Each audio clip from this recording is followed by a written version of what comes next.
چلے اسی تنخواہ میں سے جب بندہ بڑے بیٹے کی شادی کر کے بہو بیاہ کے لے آئے تو پھر بھی کام چلتا ہے، اور جب اس بیٹے کو اللہ بچے عطا کر دے تو اسی گھر میں، اسی آنگن میں، اسی چھت کے نیچے کام چلتا ہے۔ تو پھر تو مان جانا کہ چلانے والا تو نہیں، چلانے والا کوئی اور ہے۔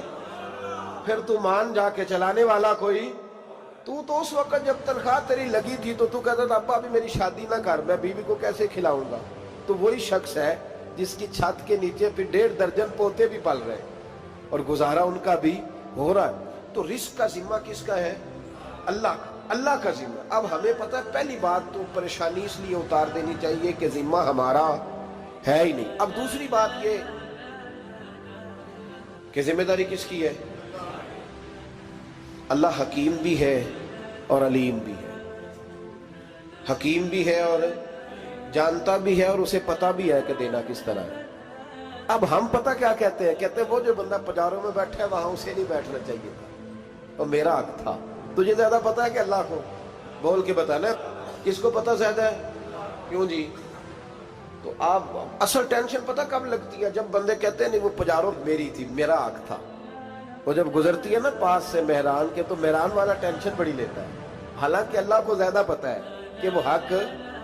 ایک بات اپنے ذہن میں یاد رکھ لیں، رٹ لیں کہ جو میرے لیے بہتر تھا میرے رب نے مجھے دے دیا، اور بات ختم ہو گئی۔ بس وصل اچھا ہے نا فراق اچھا ہے، یار جس حال میں رکھے وہی حال اچھا ہے۔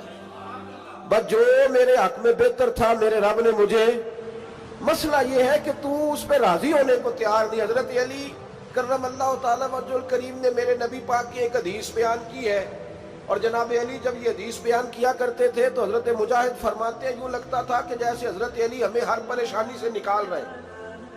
مولا علی شیر خدا رضی اللہ تعالیٰ عنہ فرماتے ہیں کہ مجھے میرے نبی پاک صلی اللہ علیہ وسلم نے ایک طریقہ دیا تھا ٹینشن فری ہونے کا۔ آپ فرماتے ہیں مجھے تو بڑا راس آیا ہے، تم بھی اگر کر لو گے تو تمہیں بھی فائدہ دے گا۔ کہا وہ کیا؟ حضرت علی کہنے لگے محبوب علیہ السلام نے فرمایا تھا لوگوں تم اللہ کے دیے ہوئے تھوڑے رزق پہ راضی ہو جاؤ، وہ تمہاری تھوڑی عبادت سے تم سے راضی ہو جایا کرو گا۔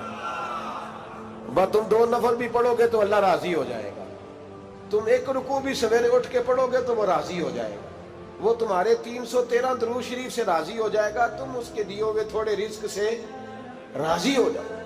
ٹینشن اس لیے ہوتی ہے کہ ہم راضی نہیں جو اس نے ہمیں دیا ہے۔ وہ حل میں مزید کی جو دوڑ ہے نا، حل میں مزید کی، بے قدرہ کچھ قدر نہ جاتی، کیتی خوب تسلی ہو، دنیا دار پجاری زردے، کتیاں دے گل ٹلی ہو، بک بک روشن اکھیاں تکیو ویک حویلی کلی ہو، تے کوچ نصیر اساں جد کیتی پہ جانی تھر تھلی ہو۔ تو یاد رکھیں یہ جو ہے نا مصیبت کے مال آ کیوں نہیں رہا، وہ سامنے والا پلاٹ میرے گھر کے سامنے ہے گھر کے سامنے، پر رجسٹری میرے نام کیوں نہیں؟ یہ مصیبت سانس نہیں لینے دیتی۔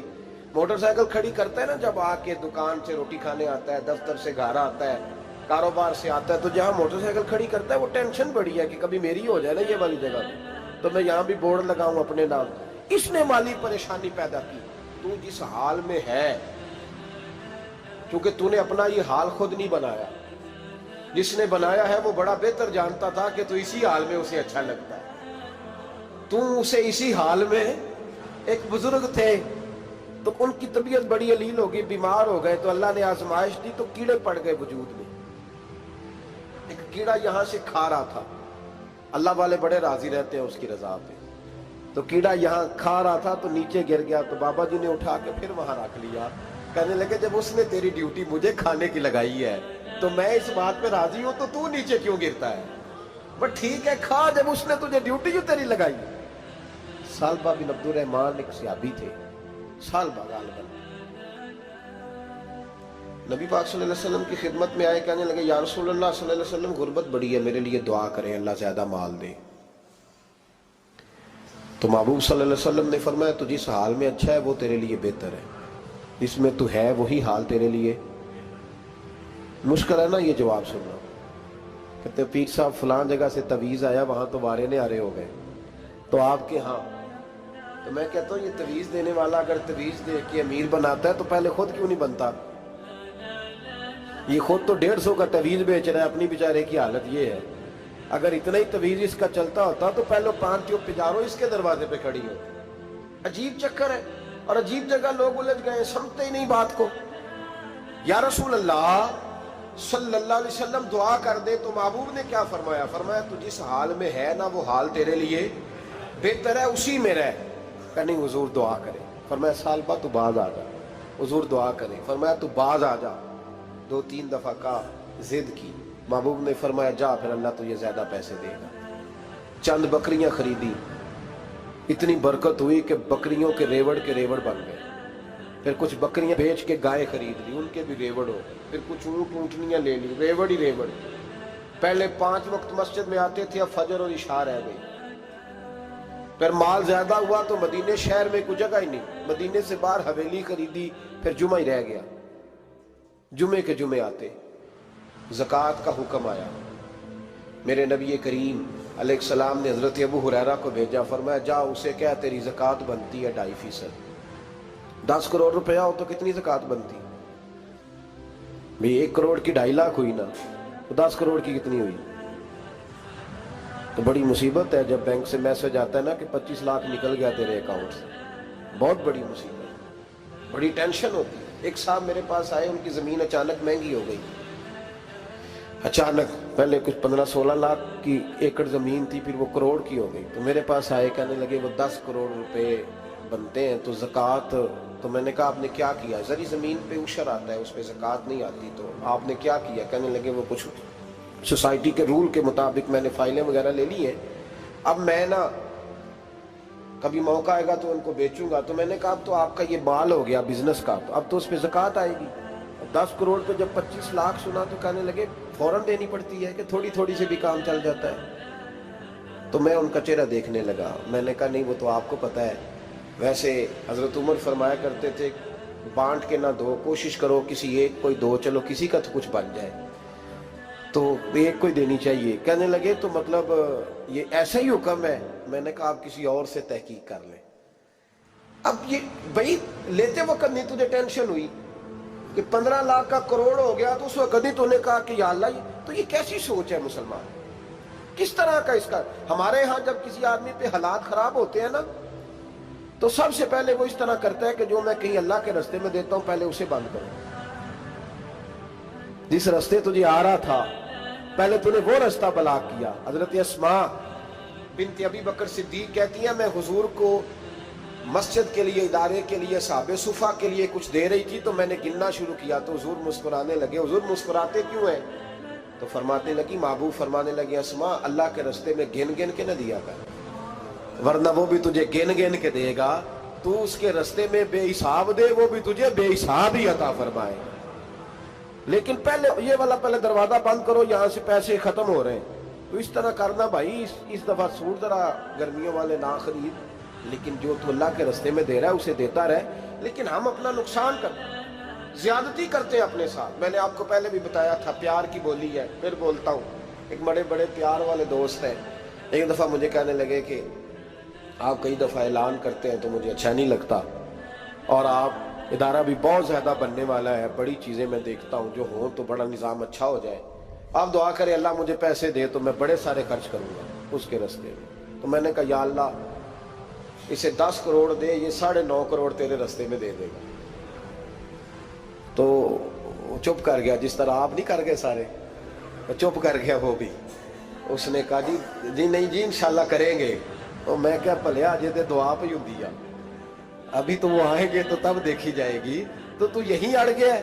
یعنی 9.5 کروڑ اللہ کے رستے میں خرچ کرنے کی دعا پہ بھی آمین کوئی نہیں کہتا کہ چلو آمین ہی کہہ دیں. تو میں کہا تینوں تے 50 لاکھ بچتا سی پیا، لیکن تو اس سودے پہ تیار ہے. جب یہ سوچ ہوتی ہے، یہ غلط سوچ ہے. یہ بات تو اگر تے مسکرانے والی، لیکن یہ سوچ صحیح نہیں. حضرت عثمان غنی رضی اللہ تعالیٰ عنہ کہتے ہیں جس وقت نبی پاک صلی اللہ علیہ وسلم نے اعلان کیا نا جنگ کے موقع پر کہ 800 سپاہیوں کا خرچہ چاہیے، کہتے ہیں میرے پاس 600 کا تھا. یہاں ایک روایت میں حضور نے 1000 کا اعلان کیا تو میرے پاس 800 کا تھا. جب 2-3 دفعہ نبی پاک نے اعلان کیا تو کہتے ہیں میں نے کھڑے ہو کے کہا یا رسول اللہ پورا 800 میری طرف سے. کہتے میں نے 200 سپاہی کا خرچہ ادھار اٹھایا لیکن پورے 2 مہینے نہیں گزرے تھے، رب کریم نے مجھے کئی گنا کر کے پیسے واپس عطا فرما دیے۔ پر بات تو یہ ہے کہ تیری وہاں لو لگی ہو، تو تجارت کرتا ہے ان لوگوں کے ساتھ جو کیا دے سکتے۔ تو سالبہ کے پاس حضور نے پیغام بھیجا، پہلے تو کہا تیرے لیے بہتر نہیں مال، جب اصرار کیا تو بڑی برکت ہو گئی، بڑا آیا تو فرمایا زکوٰۃ دے، 2.5% زکوٰۃ ہے۔ اب جب سوچا کہ 5 اونٹوں پہ ایک بکری جائے گی اور بڑا سارا مجھے دینا پڑے گا، اب جب غور کیا تو یہ تو نہ کہا کہ میں نہیں دیتا۔ حضرت ابو ہریرہ سے کہنے لگے نبی کریم علیہ السلام کی خدمت میں عرض کرنا کہ میں خود آؤں گا۔ حضرت ابو ہریرہ نے آ کے عرض کی یا رسول اللہ صلی اللہ تعالی علیہ وسلم، حضور وہ کہتے تھے میں خود آؤں گا، تو کہتے ہیں محبوب نے ٹھنڈی سانس لی، فرمایا اسے کہا تھا کہ تیرے لیے مال بہتر نہیں، اب ہلاک ہو گیا ہے، ہائے افسوس ہلاک ہو گیا۔ ان کو بھی تھوڑی دیر کے بعد احساس ہوا کہ یہ میں نے کیا کیا، نبی پاک کو ہی کہہ دیا نہیں ہے، حضور کو کہہ دیا بعد میں آؤں گا۔ اب دوڑے آئے، عرض کی حضور میں سارا کچھ لے کے آئے ہوں، قبول کر لیں۔ محبوب نے فرمایا گویا بلال حبشی کی خشک کھجور بھی قبول ہے، اور صہیب رومی ایک اٹی بان کی لائے تو وہ بھی قبول ہے، اور عمار بن یاسر اور مصعب بن عمیر اگر 2 دینار دے جائیں اور کوئی پرانا جوڑا کسی سپاہی کے لیے چھوڑ جائے تو وہ بھی قبول ہے، لیکن تو اپنا لاکھوں لے کے چلا جا، تیرا کوئی نہیں قبول، معاف کر دیں۔ فرمایا جا معاف کیا، پر پیسے لے کے نہ آنا۔ اگلے سال پھر آئے، بندے ہوئے ہاتھ ہیں، محبوبہ میں دولت کا کیا کروں گا، آگ لگانی ہے، قبول کر لے۔ فرمایا تو لے جا، تیرا نہیں قبول، گرا جو ان کی نگاہ سے وہ سنبھل نہیں سکتا۔ حضور نے وصال ظاہری کیا تو جناب صدیق اکبر کے پاس آئے، لاکھوں کا مال، ابو بکر قبول کر لو، تو جناب صدیق اکبر کہنے لگے اس کا کر لو جس کا نبی نے نہیں کیا، چل جا کوئی نہیں چاہیے۔ حضرت عمر کے زمانے میں قحط پڑ گیا، بارشیں نہیں ہوتی، غلہ نہیں ملتا، حالات خراب ہے، مالی طور پہ بحران آ گیا، غربتیں، مجبوریاں، تکلیفیں، آ کے روئے، عمر میرا قبول کر لو، مجھے معافی تو مل گئی تھی نا۔ فرمایا معافی اپنی جگہ پہ، پر جس کا مصطفیٰ نے قبول نہیں کیا۔ بہت سارے لوگوں کو پتہ ہی نہیں کہ ان کا قبول ہی نہیں ہوا، اور وہ الجھے ہوئے، انہیں خبر ہی نہیں کہ اصل بات کیا ہے۔ فرمایا جس کا مصطفیٰ کریم نے قبول نہیں کیا، اب ہیرے اور جواہرات بھی لے کے آئے تو بھوکے مریں گے، پر اس کا قبول، اس بات پہ راضی رہو، اس حال میں اللہ نے رکھا ہوا، اس حال میں راضی رہو۔ جو مصیبت ہے نا دیکھنی کہ وہ بھی میرے پاس، تمہیں کیا پتا، کبھی پوچھ تو صحیح اس سے وہ کس مصیبت کا شکار ہے، جو مالی طور پہ بڑا امیر ہے، تو اس کی طرف دیکھ کے اپنا دل برا کرتا ہے۔ بس جس حال میں رب نے رکھا ہے اس حال میں رہ۔ حضرت عثمان غنی کے زمانے میں تو وہ وصال کر گئے، لیکن بھائی تو جس حال میں تیرا رب تجھے رکھتا ہے اس حال میں رہ، تیری مالی پریشانیاں ختم ہو جائیں۔ میں نے پہلے بھی شاید آپ کو ایک دفعہ کہا تھا، میں تعلیم سے فارغ ہوا تو میرے ایک استاد اور میرے کچھ دوست کہنے لگے افریقہ آ جائیں آپ، وہ ایک بہت بڑا ادارہ ہے، اس کو چلائیں، اس کو سنبھالیں۔ میری والدہ سے میں نے کہا، کچھ طبیعت ہوتی ہے نا انسان کی، میرا بھی دل لگ گیا۔ میری اماں پڑھی نہیں تھی لیکن اللہ نے دانائی بڑی عطا فرمائی تھی، حکمت بڑی تھی، سیانی بڑی تھی۔ تو میں نے کہا اماں جی تو مجھے ساؤتھ افریقہ کی دعوت ہو رہی ہے تو آپ کیا کہتی ہیں؟ تو اٹھ کے میرے پاس آ گئی اور مجھے انہوں نے اپنے بازوؤں میں لے لیا، پھر میرا ماتھا چوما، کہنے لگی پتر میں تے وال بھی نہ پوٹ کے دیوا کسی نے، ہم نے دولت کا کیا کرنا، تو اللہ کا نام لے کے کہیں بیٹھ جا، رب کریم رون کے لگا دے گا، خیر ہو جائے۔ تو میرے بھائی یاد رکھیں ان چیزوں سے تھوڑا سا دیکھیں نا، قناعت کریں، جو اللہ نے دیا اس پہ راضی ہو جائیں، اللہ بڑا مہربان ہے، وہ آسانیاں کر دیا کرتا ہے۔ تو یاد رکھیں میرے رسول کریم علیہ السلام نے ایک تو ہمیں درس یہ دیا ہے کہ تو سمجھ جا، قرآن نے ہمیں بتایا ہے کہ روزی تیری ذمہ داری نہیں، روزی کس کی ذمہ داری ہے؟ اللہ کی۔ اور دوسری بات یہ کہ جو اللہ نے تمہیں دیا ہے اس پہ تو راضی ہو جا، تیری مالی پریشانیاں ختم ہو جائیں۔ اور پھر حضور صلی اللہ علیہ وسلم نے فرمایا مذہبی طور پر جب دیکھو تو آگے دیکھو، اور دنیاوی طور پر جب دیکھو تو پیچھے دیکھو، پریشانی ختم ہوگی۔ مذہبی طور پر جب دیکھو، جو 5 نمازیں پڑھتا ہے وہ تہجد پڑھنے والے کو دیکھے، اور جو تہجد پڑھتا ہے وہ اشراق چاشت پڑھنے والے کو دیکھے، اور جو بندہ اشراق اور چاشت پڑھتا ہے پھر اس کو دیکھے جو سارا دن مصطفیٰ پہ درود پڑھتا ہے۔